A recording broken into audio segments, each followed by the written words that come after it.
Hi everyone, this is Kerim Baran with SolarAcademy. Today I am here with Matt Moyer of Energy Toolbase. Matt is one of those people that have been with Energy Toolbase, which is one of the older software tools in the solar industry, providing many different benefits to developers, installers, especially in the CNI sector and beyond. And today we're going to talk about Matt's background as well as the key areas of responsibility he has within Energy Toolbase, which is one of the more core modules of functionality that is related to Energy ETB Monitor. Good to have you, Matt. Thanks for Yeah, making thanks the for time. having me. So, Matt, tell us a little bit about your background. I remember you telling me you used to be a teacher before you were a developer. And tell us a little bit how it all started and how did you end up in the solar industry, building software and more. Yeah, so my first career actually was in teaching. So I was an English language professor actually. So I taught international students English language courses when they came to the US for university. So I was teaching kind of like the intensive English curriculum so that they would be ready to take actual college level classes in the States. The whole time I was teaching, and even really since college, I was always interested in software engineering, and I always wrote code on the side and had kind of like little pet projects and things like that. And at the time I was living out in Denver and the tech scene was just booming there. And I had a lot of friends who had ended up going to those coding boot camps where it's kind of like a 6 month coding school and they Yeah, train you yeah. in coding and more or less guaranteed you employment afterwards. And I was looking at kind of doing a career switch. I actually loved teaching. It was just I taught English language, so I was teaching like kind of like grammar 201 kind of classes. And after years and years of teaching grammar class, it doesn't change too much. So I was Yeah. kind of looking just for something new. And yeah, a couple of my friends convinced me to go to go to one of the coding boot camps out there. It's called Galvanize. Absolutely loved it.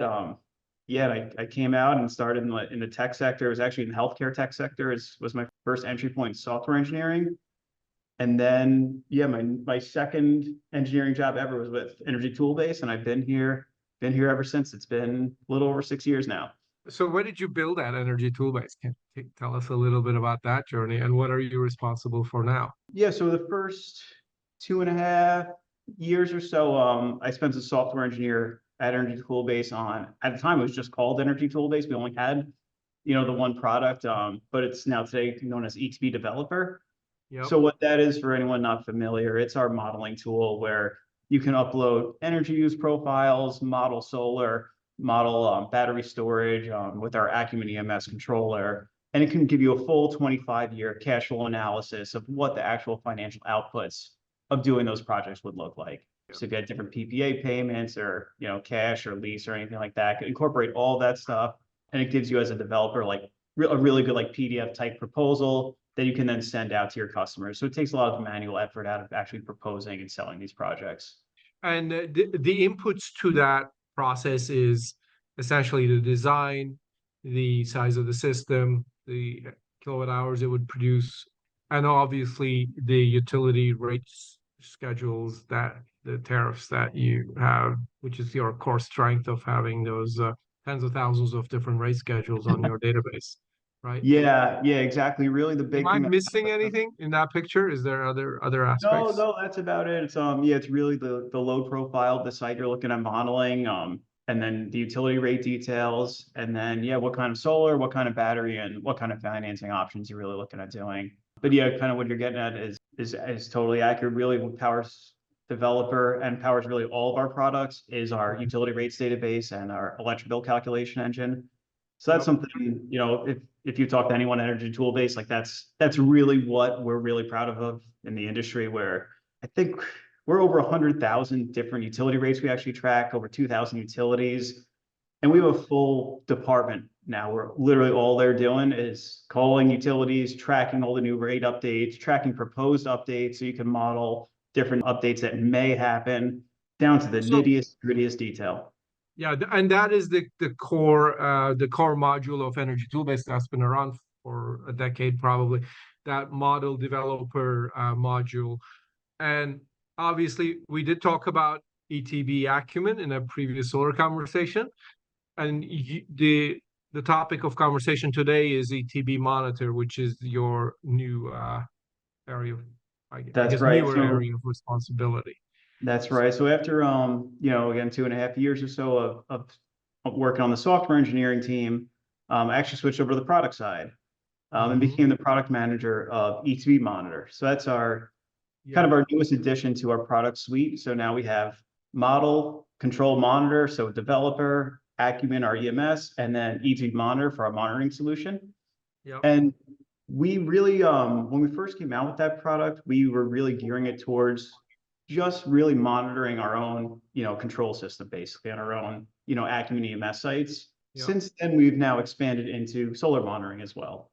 So it's available as either standalone solar or solar plus storage monitoring. And it includes all the great stuff from developer, all the utility rate database access, all the electric bill calculations. So you can see just an ongoing trend of, hey, this is what I propose. It needs to be developer. This was the financial savings we promised our customer.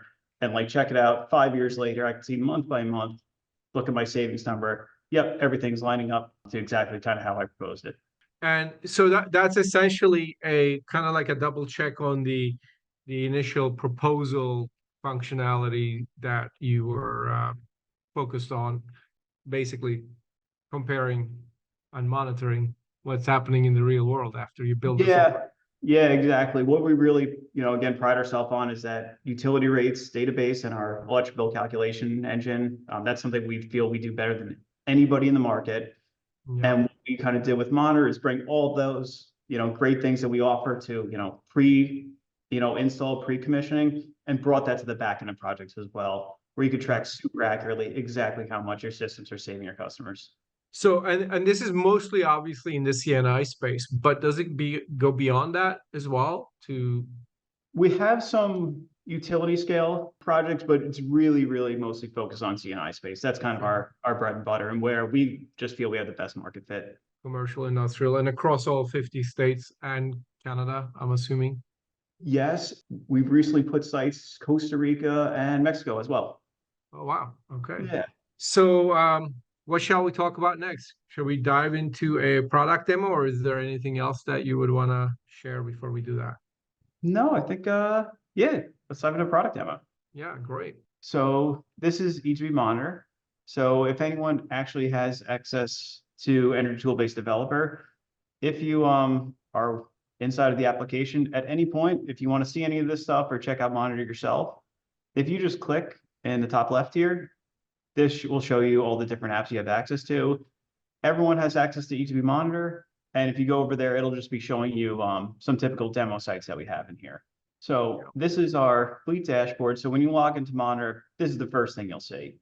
So what you're looking at here is a big table up top, and every row in this table represents a different one of your sites. So it'll have just some generic information. So, hey, what's the site name? Is it online, offline? Are there any high priority alerts, anything like that? Are all the inverters functioning? Then it'll have your solar PV system size, your battery system size, and your solar performance for the last 7 days. So this is over the last 7 days, the cumulative kilowatt hours that your system generated compared to the cumulative kilowatt hours we would expect it to have generated. Wow. And that's just a percentage shown there. I could dive more into that when we get to the solar PV tab. I'm curious how the greater than 100% number happens. I guess colder than usual weather with full sun, creating more efficiencies. Is that kind of?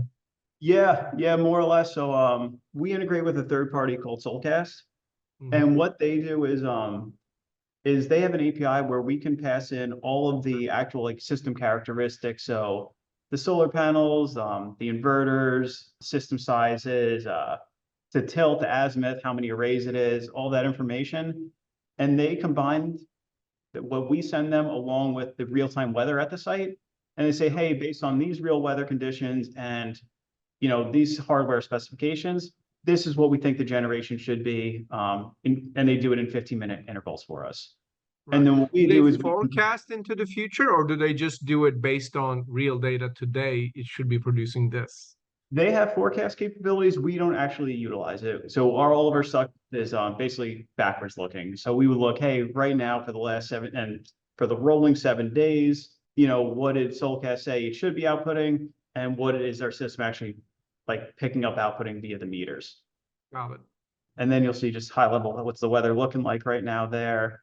Then the last bill savings, which I'll definitely dive in more as we go through here. And then a notes section. So this is anything you want to put in there, like, hey, tech service, scheduled for Tuesday, general site descriptions, if there's any import or export charge restrictions, anything like that.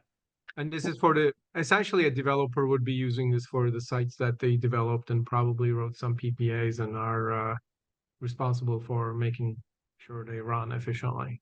Yep. Right? Yeah, exactly. If you have any kind of performance guarantees, as well as the site owners themselves, they'll have access to this too. So they'll be able to go in and check, hey, is the system that I bought, 2 years ago still functioning well? Got it. All right, so now going into a site, let's go into here. So this is, if you click into any of the sites there, this is kind of, the site specific view here. Yeah. So navigation kind of going down on the left will kind of talk through each one of these. But so this is a demo site. We call it demo value stacking, just the name of the site. And this is a site that has both solar on there as well as storage. So we'll be able to see kind of the full ETB Monitor demo here. So going top to bottom here, this is just the site overview. So you see high level system configuration sizes. So what PVs at the site, what batteries at the site. This is real time. This is real time data. Again, I've seen a similar thing like this. Yeah, this is what time is right now. Yep.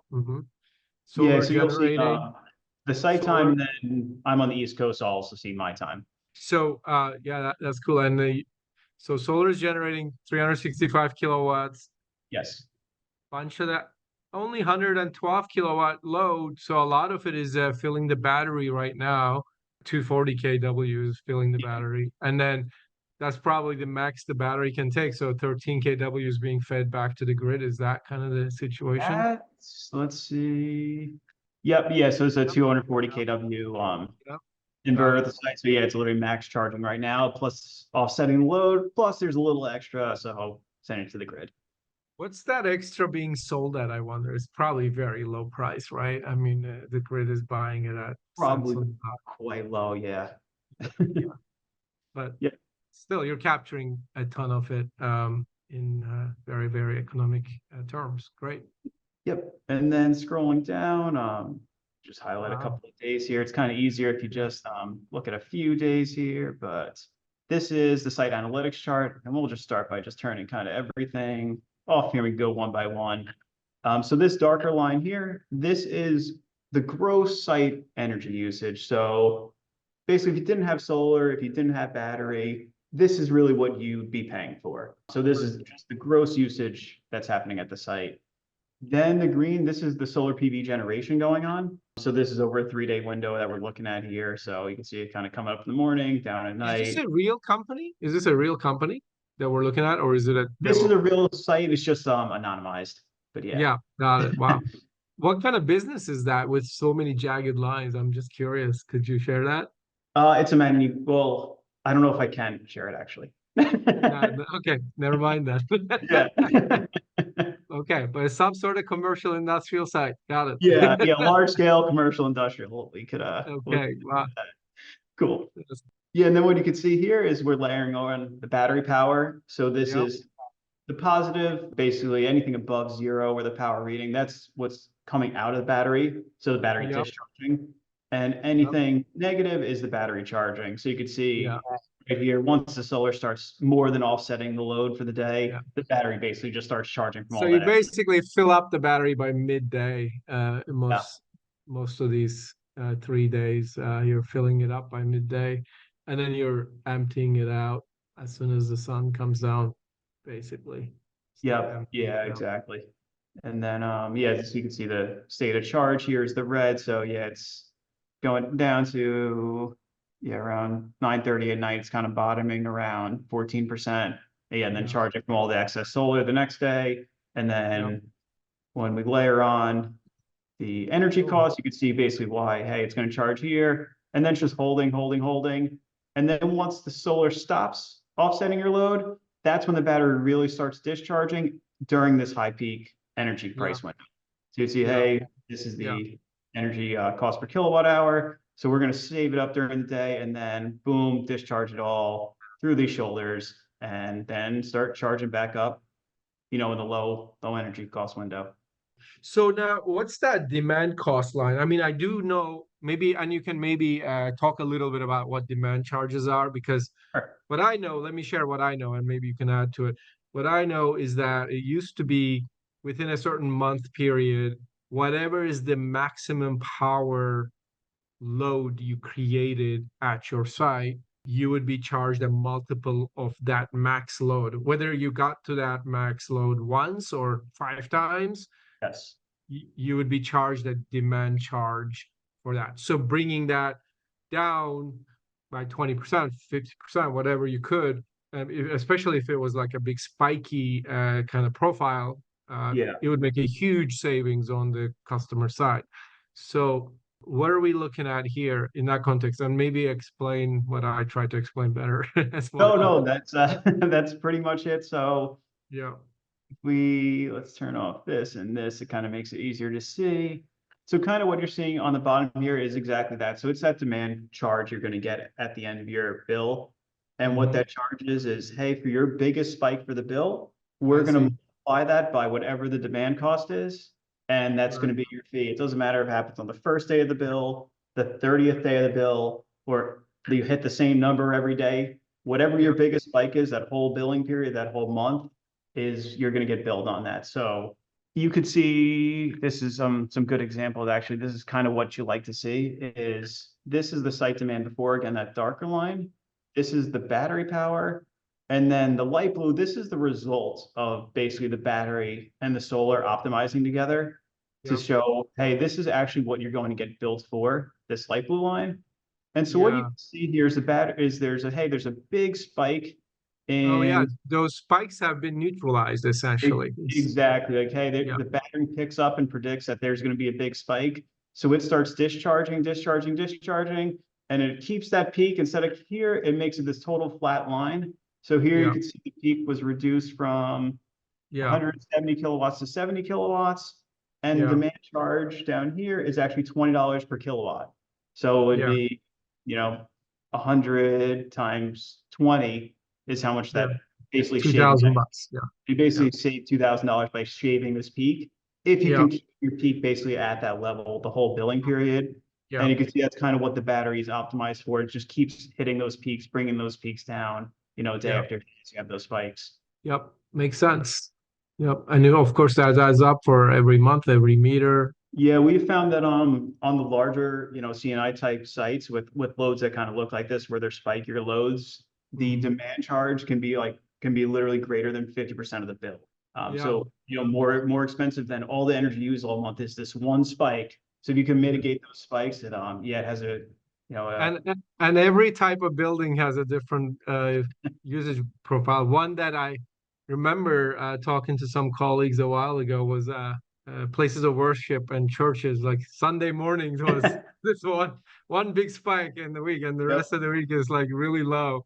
But you actually created a whole bunch of demand charges with that kind of profile. Oh So yeah. Yeah, now and with that's the new IRA rules, it might make sense for those kinds of buildings to just buy battery even without solar potentially and create a ton exactly. of savings. Yeah, Yeah. and that's really what our Acumen EMS is really geared toward is just economic dispatch for these larger CNI sites where it does all kinds of load forecasting and it ingests all of our utility rate data and our electric bill calculations, and it combines kind of the forecast with what's actually happening on the site and just optimizes, hey, when should I be charging, when should I be discharging, am I predicting a peak coming? A lot of these peaks get predictable where, this is at 3 o'clock, this is at 2 o'clock. You can Yeah. start figuring out when those afternoon spikes are, getting the battery Mhm. ready, charging up, make sure you're charged before that peak, and then dispatch across the whole peak event.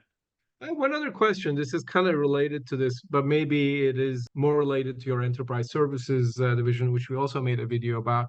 But I guess in situations like this, it might become really important to figure out what rate schedule to subscribe to, because most of these utilities have multiple options to choose from as a CNI entity, or I don't know, maybe from district to district it's different. Maybe you don't choose it, but they impose it on you.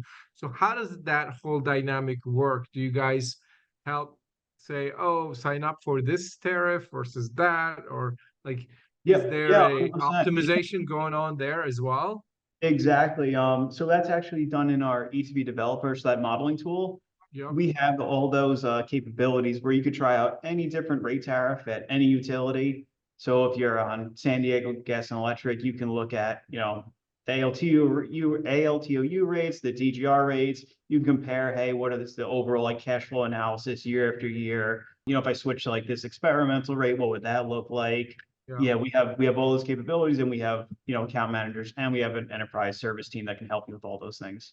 Yeah, because I guess the trick of the game is to know what the options are and to really understand all of that. And so who helps businesses understand that better? I guess your enterprise services division does that.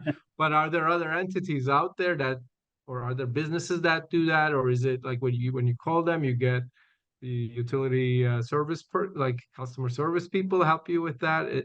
I guess Yep. Yeah, we literally have a utility rate service department, yep, and they help you right through that whole thing. They can help you do it as you're in like the proposal stage where you're trying to see, hey, like, how can I make solar pencil? Are there other rates available that make this more attractive? A lot of the rates are, only possible to switch to depending on, hey, do you have solar or do you have battery on site? So we can help you with all that stuff. They figure out, yeah, based on your project, the sizing you're trying to achieve, whatever kind of, export limitations you might have, this is like kind of the best rate to be on. okay, please continue. Cool. I don't wanna cut you off. No, all good. So then, yeah, we'll just kind of go down. So the next tab is the utility bills tab. Mhm. So if you click into this, what you'll see here is up on the top left, the rate schedule. So the exact tariff you're on right now with all the attributes. So this one's on San Diego Gas and Electric's DGR rate, has secondary connection, doesn't get the care discount, and is outside of San Diego city limits. And these you can see are all the historic billing periods that have happened at this site.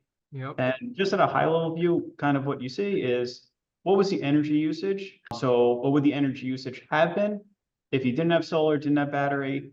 What was the actual energy usage after having solar and battery? What was your peak demand before solar and battery? What was it after? So that big spike, what was Yep. the actual biggest spike? And then what were we able to really achieve with this project? Yep. How much did the solar output that month? What was your overall bill savings? And then what was your actual bill offset as a percentage of the savings? And what's really cool is if you click into any of these, it gives you a really cool breakdown of exactly kind of where all those numbers came from. So again, top left, total savings for your bill and your rate schedule. And then you can see just a simple breakdown of, hey, where did my savings actually come from? So for this site, out of my $15,000, 12,400 came from my solar.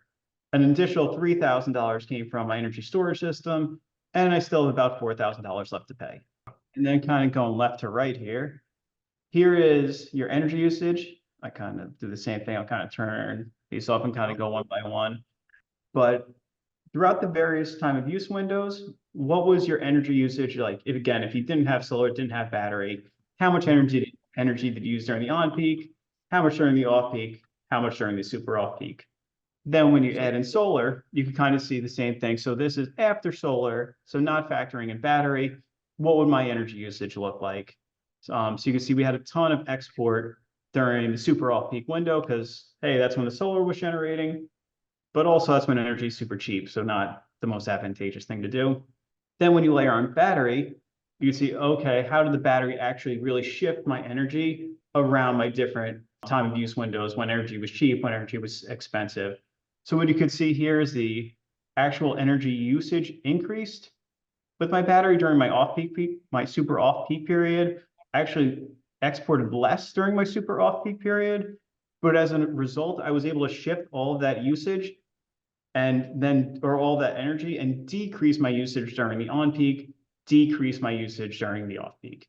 So I was able to shift all this extra energy from, hey, when energy is super cheap, shift it to when energy is super expensive and decrease the actual imported energy from the utility that I'm paying for. So can you take off the solar and the battery again? And so, oh, okay. So that's not zero. That's still a 12,000 kilowatt hour on peak usage there. Got it. Okay. Yes. I was like, yeah, got it. That makes sense.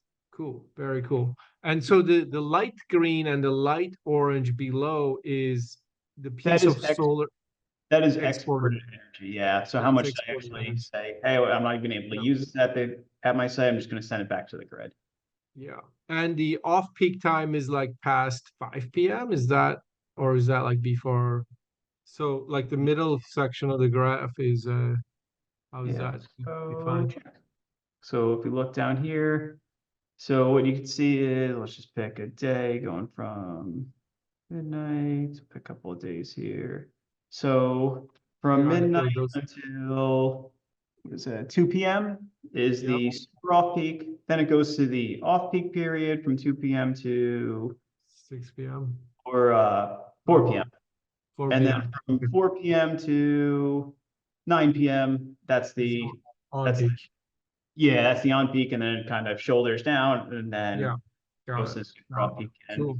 But yeah, you can see kind of like the how variable the energy cost actually is day to day at this site. So it goes from 16 cents per kilowatt hour all the way to 59 cents per kilowatt hour. So being able to shift, that energy usage from, Yeah. hey, I'm going to take extra solar energy from this period and actually use it this period actually offsets quite a significant amount. And all this data is fed in through your own hardware and software protocols, I assume, into the app. It's not data coming from the utility. It's actually data coming from the customers or the developer's own hardware and software installed on the site. Yes, we can actually do both. I'll get a little more into the Yeah. utility one, but yeah, all this data that you're seeing for this site and the majority of our sites that you're looking at to power this up, we send out a meter when you purchase ETB Monitor as well as CTs. So this comes from actual hardware installed at the site that's picking up these different channels, these different energy use traces, and they publish it all right to our database. Yeah. Great. Cool. And then on the right side, you can see kind of all this data, and you can see basically in a table view, how did it actually affect my actual dollars? So, it's great. Hey, I shifted a bunch of energy from super off peak to the on peak. Mm-hmm. What does that actually mean? So you'd be able to see, hey, here's your original bill up top, and it's broken down by the different charge types that make up your electric bill. So if you have some kind of flat charge with the utility where it doesn't matter how much energy or how much demand you have, we're just going to bill you, $200 like service fee every month. Yeah. That's the other charges. Then you have your non-bypassable charges. Then you have your actual energy usage charges. And then you Mm-hmm. have your demand. Hey, what was my big, spike charge basically for the month? So you can see originally my bill was $19,000, and this is kind Yep. of different components that made that up. You Yep. could see, hey, my solar total savings was $12,400. Yep. It shaved $900 off my NBC charges, $11,000 off my energy charges, and $37 in demand charges. Yep. And then when I layer my battery, how much did my battery actually save? So same thing. It saved $2,000 in energy charges, and it saved an additional $1,000 by flattening that Mhm. peak this month. Demand charge. Yeah. The 2000 almost 1918 that charge is from energy arbitrage basically. That's saved. Yeah, this one right here. Yep, basically from shifting that Yeah. energy from, or that extra solar energy from the cheap Yeah. window to the expensive window. Great. Yep. Yeah, and then same thing down here. You can see the energy usage breakdown and the demand breakdown by time of use window. Cool. Very cool. Moving on to the solar PV tab. Yeah. So what you have up here, this would be if you have multiple arrays, they'll all be listed here. And you'll see the array, the DC to AC ratio, the inverter AC nameplate. If you have the inverter manufacturer and solar modules listed, you'll see that here, as well as the tilt and the azimuth. So this is all that information that we use and partner with Solcast to calculate, hey, what is my actual generation? What should I be expecting here? And if you go down here, just look at a couple of days here, what you'll see is either on a weekly view, a monthly view, 1 year view, kind of custom, whatever you want to actually see here, you'll be able to see the green as, hey, what is the actual meter that we installed as getting Energy Toolbase monitoring up and running? What is that actually measuring? And then you'll be able to see the blue with, hey, what do we predict like we should have been producing? And if you go down here, you'll be able to see the red with, hey, what is that actually measuring? And then you'll be able to see the green with, hey, what is the actual meter that we installed as getting Energy Toolbase monitoring up and running? What is that actually measuring? And then you'll be able to see the blue with, hey, what do we predict like we should have been producing? Yeah. And we'll be able to compare that over any time window you'd like. And what we're really doing here is using this to generate alerts as well. So if your cumulative 7-day energy generation is below 80% of what we expect, we would automatically create an alert that, hey, there's something going on with the solar performance at the site. Makes sense. Cool. And that's irrespective of the weather data, I assume, right? Or because It incorporates, yeah, the actual weather at the site as well. okay, got it. Yeah, and then you could also see some high-level statistics about where's the actual energy usage for my site come from. So this site has 43% of its energy being fed by its own internal solar PV system, and then it's importing 57% of its energy. And then when the solar actually is generating, where's that solar energy actually going? So 55% are going either to the power the site or charge the energy storage system. 45% of this is actually getting exported to the grid. Is it the same site? Yeah, this is all the same site. And then down here, what you can see is you can pick whatever range you want, but you can see the green is, again, this is what our equipment's picking up, actually measuring at that site. And then the blue is what Solcast is predicting we should be outputting basically at the site. So you can see these days, it's actually most like the weather's just a little better than we're really forecasting and measuring. Mhm. So it's just outputting actually a little more than we were even expecting, which is great. And does this site have battery? Like when it says grid export 45% up above, is there a battery export? Yeah, so if we actually I see that. So battery it tech, says grid export, but it is really potentially going into the battery if there's a battery too. Is that fair so to say? if the solar is generating, if it's going to the battery or the site, we kind of bucket those together into this this Oh, I darker see. one. Oh, site ESS. Yeah, there you go. And if Got it. it's actually just the solar generation itself actually being directly exported to the grid, that's where you'll pick up this 45% Oh, grid. and this is real time right now because we filled up the battery. That's why it's going into the This grid. is the 1 week view here. Oh, I see. Oh, wow. Okay. Got it. Yep. So much is going to the grid and probably at a really low value. That's Yeah. interesting. Yeah, really interesting.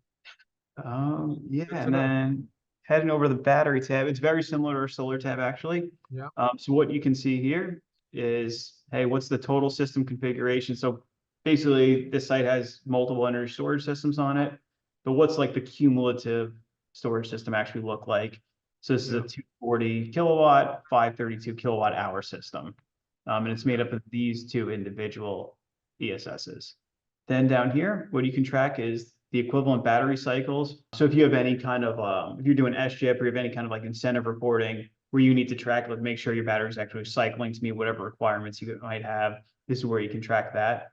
And then you could kind of do the same thing here. You can see, hey, when I charge my storage system, how much am I actually importing from the grid to charge that system? And how much is coming from the solar system? Same thing. If you have any kind of like incentive reporting or anything like that, where, hey, this storage system must charge from solar only, this is where you can really verify all those details. And then similar down here, you can see when energy comes out of the battery, where's it going? 75% of this is being said offsetting my actual usage at the site. And then 6% is going to grid export, and then 18% losses. So just the round trip efficiency losses. If you have HVAC units that are running to kind of keep the system cool, anything like that, that all contributes to that bucket. Operating details, we can jump into here. What this UI does is this is where if you have our Acumen control system, this is where you can actually manually control it. So typically what we have is we have our Acumen AI actually economically dispatching the system, optimized around rate tariff, demand response, anything like that. But if you had some kind of event where you're predicting grid outage due to wildfires or a hurricane's incoming or anything like that, where you want to say, hey, stop economic dispatch, I just want you to charge to full power.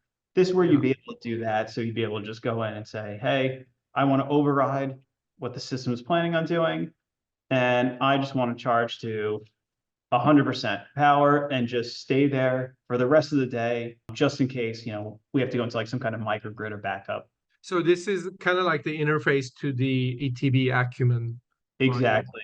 Yeah, this is kind of like the manual takeover of the Acumen system. Cool. So then the next tab up is the energy usage tab. And if we click into here, what we can see is a couple of things here. I'm gonna kind of start off again, just turning everything off. But what you can see is your energy usage day by day, week by week, month by month. And you can see, hey, my gross energy usage, what's it actually looking like? You know, year over year, am I using more energy, less energy? A lot of times we've had developers tell us that a big pain point they have is they install solar at a site and they get a call from the customer, you know, months later that, hey, the solar's not saving me any money. And when they kind of dive in, they spend a lot of manual effort trying to just like dig around the data. And what it inevitably ends up being is, well, you're using double the amount of energy or 30% more energy than before we installed the system. It's not that it's not saving you any money, it's that you're actually increasing your usage over time. So this is just a really easy way of kind of showing and analyzing that data. Yeah. You can also see the difference between, hey, what's your gross energy usage and what's the actual energy usage after solar, after battery, how much did my energy actually decrease, you know, day over day, month over month. Yeah. And then this is a new one. So this is really cool, this feature here. So this is the utility reported energy usage. And what you can see here is if we zoom in a couple of days here, what this usage is in the purple, that's actually, we integrate with all of the main IOUs in California. So SDG&E, PG&E, SCE, as well as all the associated community solar and community choice aggregators. And what we actually do is we pull the interval usage data that their meter's collecting, and we pull that into ETB Monitor also. And what this do you guys do this beyond California in other markets? Not yet. We're Not kind of we're adding utilities all the time, but right now it was very much California focused for the first batch utilities. For this one, yeah. Yeah, and yeah, so what you can see here is basically what you can do is gut check. Hey, is like the utility meter actually measuring like my customer's actual usage? Is my customer even getting billed correctly? Right. And that's what's really helpful here where, you know, before kind of, again, like doing that kind of like data, like manipulation, that data tracking and trying to like figure out, like, is my meter even getting the right data? Is the utility meter actually correct? The amount of effort you would have to go through getting credentials for your customer's utility portal, downloading the data, you know, putting it in like a graph in Excel, getting the interval data usage from your monitoring platform, put that in Excel, like trying to compare side, like it's a huge manual lift. Being able to just do that, we just do that programmatically every day. We pull in all that data from all of our sites in California and display it here, so you can easily track, is my site actually getting metered correctly? And if you go to April 20, which is one day over, the graph is below the zero line on the top graph on the energy kilowatt hour. If you can, maybe go back to the, like on April 20 and 21. Is that because it's a weekend day and there's a lot of production and not enough consumption at the site? Probably is that. Yeah, let's see. April 20th. Let's see. April 20th that was a Saturday and Sunday. Yep. Makes sense. Yeah, that's what's going on there. So literally a net export day for the weekend. Yeah, got it. And so do these data points always match with the utility, or does it ever happen that there's a little discrepancy? There's definitely been discrepancy. So actually, I can pull it up here, but so the catalyst actually for us doing this project where we're pulling in all the utility meter data, we had 4 separate instances where a customer bought Monitor, and basically what they were saying was that the utility bills that they were seeing in Monitor weren't matching up to the paper bills that they were getting. Yeah. So going back, so when looking at these pieces of data, where we're looking at Energy Toolbase's measurements, and you said you also get the data from the utility companies. Does it ever happen that there's not an exact match, and what happens then? So that was actually the original catalyst for this project. So we had 4 separate sites where customers were saying that, hey, the utility bill numbers we were showing in Monitor for their site, for their savings, for their final bill, were not matching what they were getting billed from the utility. And yeah, we kind of went through that full manual process I was describing, where it's just super time intensive when you get a call like that. Because again, like, ET Monitor, that's really what we pride ourselves on, is that bill calculation, that rates database. So any kind of, issue that comes up like that, it's top priority for us. Yeah. So we did just that. We checked out, hey, are they on the right rate schedule? Yep, the rate schedule matches. Okay. Check the solar readings. We compare the solar readings left and right. Yeah, no, that's looking right. We compare the energy usage, and we pull in the interval data. We get credentials and access to their portal, download a bunch of interval data, download it from ours, literally comparing it in Excel, trying to figure out what's going on. And it came out that the actual usage data that we were metering and the utility meter was metering was totally off. Like it really just did not match at all. And we could not figure out what was going on. We were looking at, is it a problem with like our meter configuration or anything like that? And so far, for all 4 of those sites, it came out that there was actually a problem with the utility meter. So I can kind of show you if I pick. Was that all in the same geographic location for those 4 sites? All California, yeah, is kind of where Yeah. we have this stuff. So where we have this feature. So this But is not necessarily the same city or same district. no, Yeah. Wow. And yeah, and all in the same time period? no. So we actually had those. So we've had ET Monitor running for about 4, maybe closer to 5 years now. And we've gotten that basically four separate times. I see. And that Got it was, now. the last time Yeah. we did it was just like, man, this like it takes hours and hours and hours to really do that analysis. Yeah. Yeah. It's like, man, how do we make this easy to So do? this is like a 1 in 1,000 or 10,000 case situation, probably that's happening. I But hope so. still, But yeah, yeah, one of the challenges you really have is that without a tool like this, it's like I said, it's really hard to really even do. Like, yeah, you yeah, know, to be able to dive into like, well, is it like the utility meter versus like what the meter I like to even just find that analysis and be able to do that? It's just right. very, very, very time consuming and manual. So this is what we ended up building out originally for ourselves to gut check, are our meters all correct?